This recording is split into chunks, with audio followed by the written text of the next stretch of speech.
falar hoje praticamente do penúltimo presidente, o 37º presidente da República. O nome correto e completo dele, Michel Miguel Elias Terme Lulia, filho de libanês, cujos pais chegaram aqui no Brasil por volta de 1920, se instalaram no interior de São Paulo, na cidade de Tietê, e daí ele se ingressou na vida política. Como pessoa, ele foi advogado, professor de direito, escritor e político brasileiro. Foi o 37º presidente da República do Brasil, de 31 de agosto de 2016 a 1º de janeiro de 2019. Foi empossado, era vice-presidente de Dilma Rousseff, tendo em vista a cassação dessa, ela se chamava presidenta, né?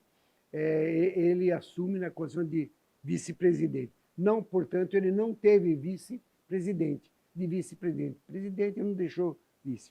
Ele nasceu no dia 23 de setembro de 1940, vivo ainda, hoje com 81 anos.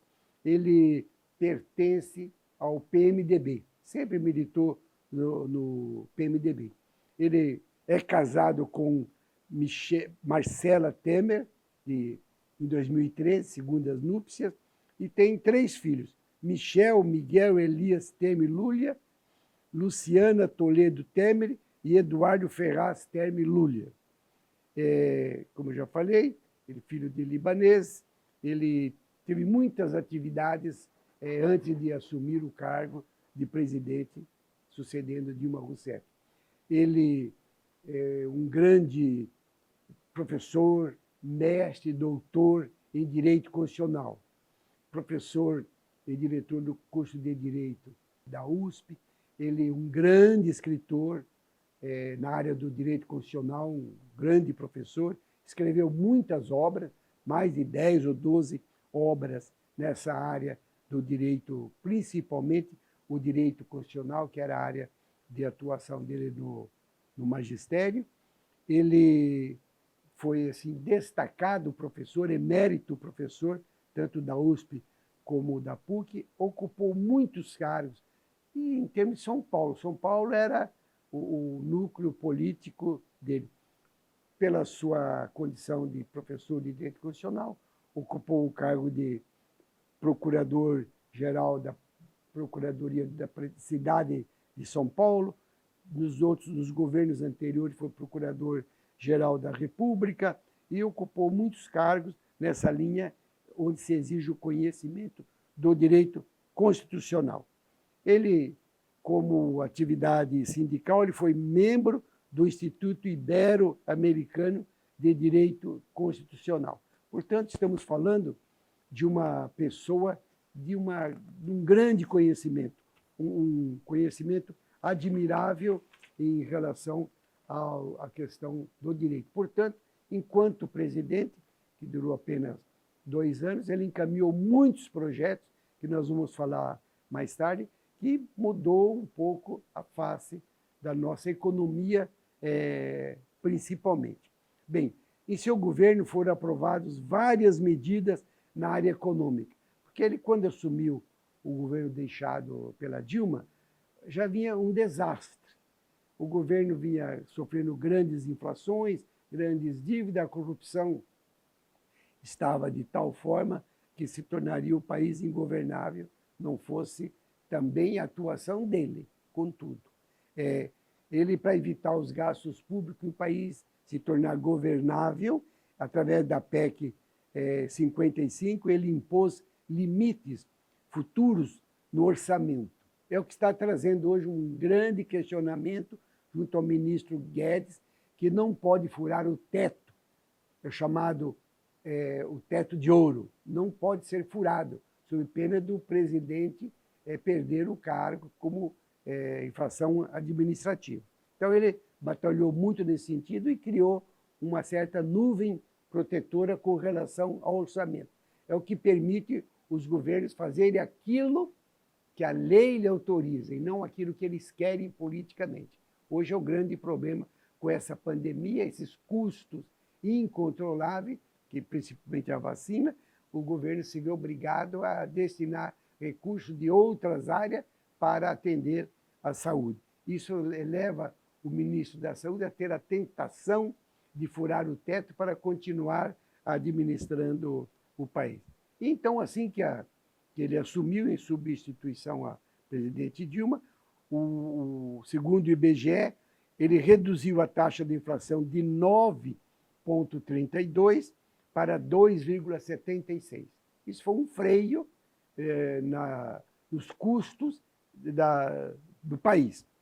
E os juros caíram de 14,25% ao ano para 6,5%. Também reduziu a possibilidade do país entrar numa área de maior desenvolvimento econômico.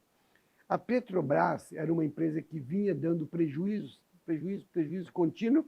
Ele conseguiu elevar o seu patrimônio valorizado para 312 bilhões de reais. A Petrobras passou a valer, assim que ele assumiu o governo e adotou medidas necessárias. Muito embora ele contava com o Centrão, que eram 250 deputados em seu apoio, que também tinha boa vontade de ver o país recuperado. Senão o país estava indo de ladeira abaixo, numa velocidade inquestionável. Considerado por 2.500 altos executivos do mundo inteiro como o segundo melhor destino para se investir, o capital estrangeiro passou a ser o Brasil. Então, o Brasil passou a ser altamente atrativo para capitais estrangeiros. E para cá, realmente, vieram grandes fortunas e alavancou o nosso país nessa época. Os Correios, que até então vinham dando prejuízo, tiveram um lucro de 667 milhões de reais. Então, nós tivemos, assim, um governo muito produtivo, graças ao seu conhecimento na área do direito constitucional. E, nesse curto período de 2 anos de governo, ele encaminhou ao Congresso muitas medidas que hoje dão sustentação à atual administração. O senhor ministro da Economia, Henrique Meirelles, também um homem competente, encaminhou juntamente com o presidente e apoio do Congresso, principalmente do Senado, medidas como na questão trabalhista, por exemplo, liberou a lei trabalhista, né, para contratar serviços fora daquilo que a lei estabelecia. A lei nossa lei trabalhista é muito rígida, ela impunha certas determinações que ou a empresa atendesse ou quebraria.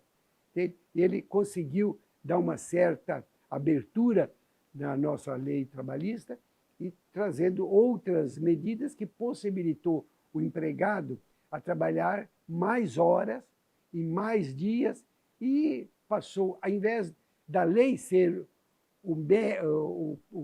a forma mediadora, as partes se entendiam. O patrão e o empregado é que iam estabelecer a regra. Negociado sobre os lados. Exatamente, porque às vezes é conveniente para o empregado trabalhar mais e ganhar mais. É conveniente para o patrão que o empregado trabalhe mais e que ele pague mais, porque o tempo tem que ser aproveitado. E o país entrou numa faixa até de boa economia. E tantas outras leis ele encaminhou com sucesso e é o que está dando hoje, deu a sustentação para que o governo Bolsonaro pudesse, ao menos assim, num primeiro momento, ter feito um governo que abriu as portas para a economia. E também na área política, ele conseguiu avançar aquela questão da água para o Nordeste, através dos canais do Rio São Francisco, fazendo com que grandes avanços acontecessem. Ele também encaminhou ao Congresso projetos de lei que possibilitou a venda de muitas economias, aeroportos, rodovias, siderúrgica. Porque o governo não tem que atuar na área da produção. Ele tem que dar oportunidade para o empresário produzir, para gerar empregos e para pagar impostos. É o que ele fez. Terceirizando aeroportos, rodovias, ferrovia, tudo. Essa é uma visão dele como um grande conhecedor do direito constitucional. Bem, ele, terminando o seu mandato, evidentemente, passou o governo para o atual presidente, Jair Messias Bolsonaro, e mais tarde, infelizmente, ele também respondeu por algumas questões junto à Lava Jato, uma extensão da Lava Jato no Rio de Janeiro, através daquele juiz que conduzia lá no Rio de Janeiro, Marcelo Bretas, e no Paraná nós tivemos o Sérgio Moro. Então, esses dois juízes atuaram e ele sofreu uma prisão administrativa por uma conduta administrativa mal conduzida, mas há tempo muito antes dele ser presidente, com relação às indústrias de exploração de energia nuclear, com aquela empresa Engevix. Respondeu o processo, foi preso, foi liberado com habeas corpus, foi preso novamente e foi liberado. Até hoje, ele ainda não se concluiu qual é o crime que ele cometeu. E ele, apesar de ter 81 anos de idade, não está fora da política. Então, Michel Temer, eu conheci, porque enquanto eu exercia a função de vice-prefeito de Maringá e, por vezes, assumia a prefeitura na condição de titular, ele visitou Maringá, eu visitei, então eu conheci profundamente. Era um homem de poucas palavras, não dizia nada além do limite, muito ético nos seus atos, e me parece que foi um político que, se desejando retornar à política, pode ainda ganhar e angariar muitos votos. Entende? Então, é uma ligação entre um passado do PT, que terminou na Dilma, e uma ligação com o Bolsonaro, que é um governo um pouco mais agitado, um pouco mais ágil. Ele foi uma ponte que sustentou a economia brasileira nesse período. Foi assessorado por bons ministros, na educação fez grandes coisas, mudou o currículo do ensino médio, abriu espaços para outras áreas culturais, extinguiu muitos ministérios, Ministério da Mulher, Ministério da Cultura, Ministério dos Direitos Humanos, outros ministérios maiores passaram a exercer aquela função, reduzindo grande soma de valores para melhorar o nosso orçamento. Então, é isso que nós tínhamos que falar sobre o Michel Temer. Se tiver, teria assunto por uma semana, mas vamos ficar aqui. E na próxima aula estaremos falando sobre o governo atual, até onde ele está, no momento em que estaremos falando. Muito obrigado e até o próximo sábado. Obrigado.